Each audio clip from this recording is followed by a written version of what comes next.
relative to the rest of Australia, yes, Perth was the worst performing. 2015 started a lot stronger than it finished. 2015 was really characterised as a year of adjustment. There hasn't been a lot to write home about when it comes to the Perth property market. Sluggish sales and sliding prices.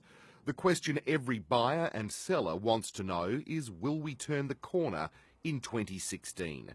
We asked REIWA head Hayden Groves and property analyst Gavin Hegney for their 2016 predictions.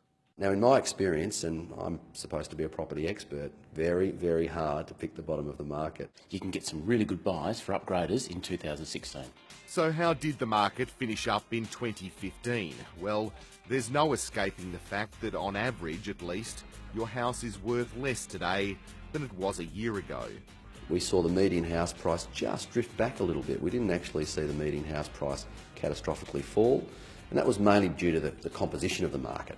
A year ago, the median house price hit a record $551,000.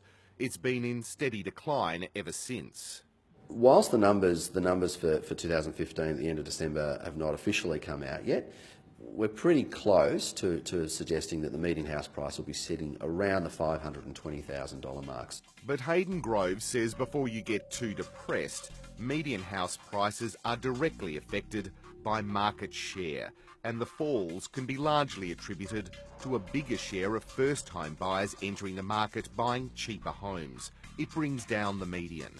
The amount of housing stock for sale has also had a dampening effect. From an average of 12,000 properties on market, Perth has blown out to 17,000. That means it's taking longer to sell. The average time now it's taking to sell a home throughout the metropolitan area is about 60 days. So it's taking 2 months to sell your home on average. So if you think about that as an average, well, there's a lot of people who take a lot longer to sell. My advice to sellers is this: if you're not compelled to sell, if you don't have to sell, get your house off the market, because you're actually contributing to the flat conditions that we're experiencing in the market right now.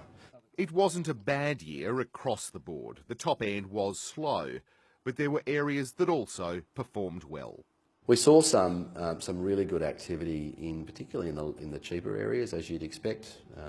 We did see, interestingly, some great activity in St James, for example, which came as a bit of a surprise.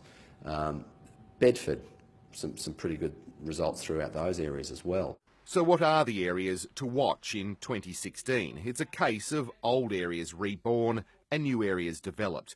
But as always, it's location, location, location. Gavin Hegney says Elizabeth Quay will revitalise interest in the city, and development at Coogee will grow demand in that area over the next decade. He also favours established suburbs that are undergoing transformations. Midland continues to go from strength to strength. We're seeing a lot of money spent out through there. Hospital, all the infrastructure that's gone in place. It's very affordable. It's as a real estate destination. You've also got areas like Scarborough. Scarborough goes from strength to strength. With the redevelopment on the beachfront and what's going on there, we're going to have Olympic-sized pools put in. We're going to have new restaurants, cafes, and the lifestyle created. And also, don't underestimate the lifestyle precincts in Perth, whether it be a Oxford Street, Mount Hawthorn, or whether it be a Canning Highway emerging precinct, or an Albany Highway Vic Park. If you're renting, the news for 2016 is good. You could even expect a further rent reduction. Certainly greater choice. Supply in the rental sector is going to be the major factor in the rental market. You know, we're over 9,000 property listings for rent now. You know, the long-term average is 4,000. So, you know, we're more than double. So renters have a lot of choice. And for those with a mortgage, interest rates aren't expected to move much, if at all. Lower for longer is what most economists, of course, saying about interest rates, and I'd be pretty surprised if there's really any fluctuation in interest rates throughout 2016. If there is one, it will be a small one, and it could go either way. We've already heard the interest rate cycle turning, perhaps. I don't think we're going to see the same number of drops we were expecting, perhaps, say, 12 or 18 months ago. We may see 1 or 2 drops, perhaps, but the banks have got upward pressure on their prices, so we may end up with very little or no effect in interest rates through 2016 overall. Low interest rates, high numbers of houses on the market, and contracting prices through 2015. It all points very simply to a buyer's market, and all indications are 2016 is shaping up as a turning point and probably a good time to think about taking the plunge.